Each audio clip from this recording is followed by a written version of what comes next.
friend was ashamed to invite her parents to the wedding. My friend got married. Yesterday was her wedding day. I was a bridesmaid, and I'm shocked. Jane and I have been friends since first grade. We grew up in the same village. We go through life together.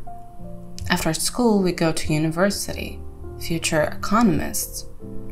I know Jane's family well. She has an older sister, Samantha. She's 15 years older than Jane. She lives in Finland, but rarely comes to the USA. She sent her fiancé money as a gift and didn't come to the wedding, but we are talking about that. But about whole family. Apart from her parents, Jane has no other close relatives. Jane's father, Uncle Tom, is a great uncle. He is kind and pathetic. He loves kids very much. When we were little, he always took care of us.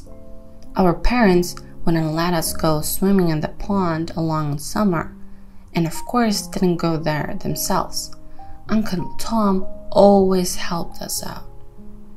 He would gather us and take all the pond.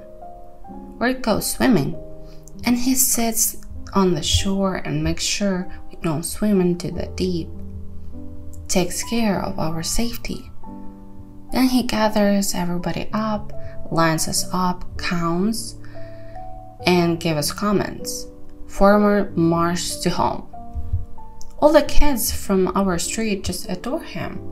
He used to go with us for berries and mushrooms, and in winter he helped us to pour water on the ice hill. To be short, he was our friend. We never noticed that he stuttered sometimes, and no one ever teased him about it. It happens, especially in the countryside, people with some physical disabilities get teased. But Uncle Tom was never called a stutter, about children or adults. Uncle Tom worked as a forester all his life and still works in the forest. He knows every fir tree and every aspen tree in the forest. When we grew up, he used to come to our school and tell us about the forest, teaching us to love it and take care of it. That's the kind of daddy Jane has. Jane's mother, Aunt Raya, is always a very good woman, responsive and kind. She works as a letter carrier.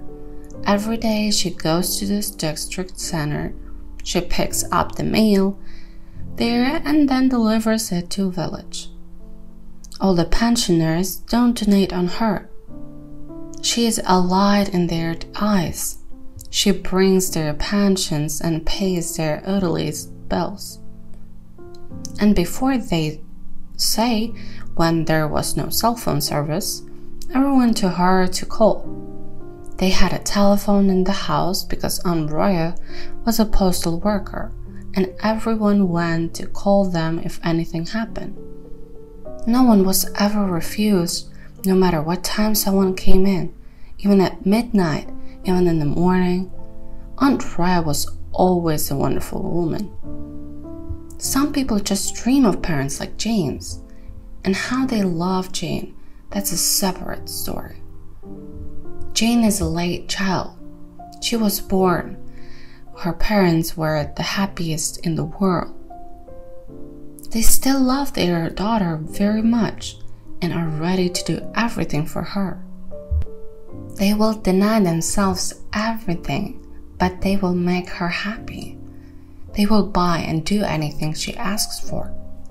Jane knows this is very well, and she enjoys her parents' love to the fullest. She always had the best dresses and shoes, the best jeans and best phone, everything the best. Now her sister helps her too. She sends money for school. Somebody will probably say I'm jealous. No, not at all. My dad is not the last man in the neighborhood. It doesn't cost me anything to buy what my friend has, or better. That's not what it's about. I'm not talking about wealth, I'm talking about the moral side of life. So the wedding, the thing shocked me.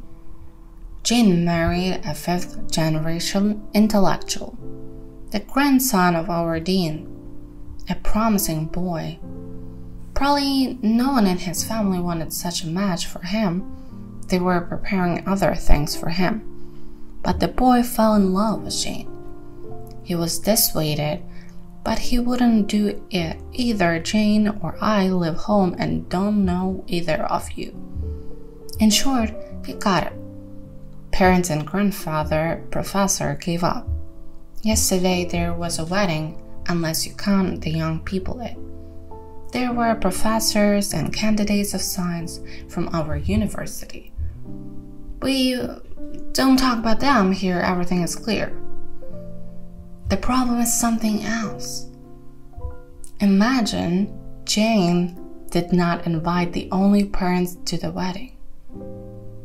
Yesterday I'd asked her, Jane, where are Uncle Tom and Aunt Raya? Are they running late? And you know what she told me? She said dryly, they're not coming. I didn't believe her at first. I thought she was joking, but after the registration, I realized she wasn't. In the restaurant, the bridge great Aunt Clarice and her husband Bancroft were seated as the mother and the father. Both are former employees of some kind of OPCOM. I don't even know what is it, but apparently in the past it was something authoritative. By the looks on the faces of old Garfila and old Fart Bancroft, the bride's parents were absent. Imagine that bitch Jane just didn't invite them. Told them there would be no wedding. There will be simply a registration and an expensive youth party. In short, she lied to her parents. I told her, Jane, that's cruel of you. They love you so much. They would have given you a lot to see. She replied nonchalantly, there is a lot of what they gave. They don't embarrass me with their presence now. They don't stutter. Don't you see what a contingent has gathered here? Don't you see what a contingent has gathered here? How would I invite them here? Can you imagine yourself in my place? I didn't answer. I understood everything. Uncle Tom, Andrea, please forgive us.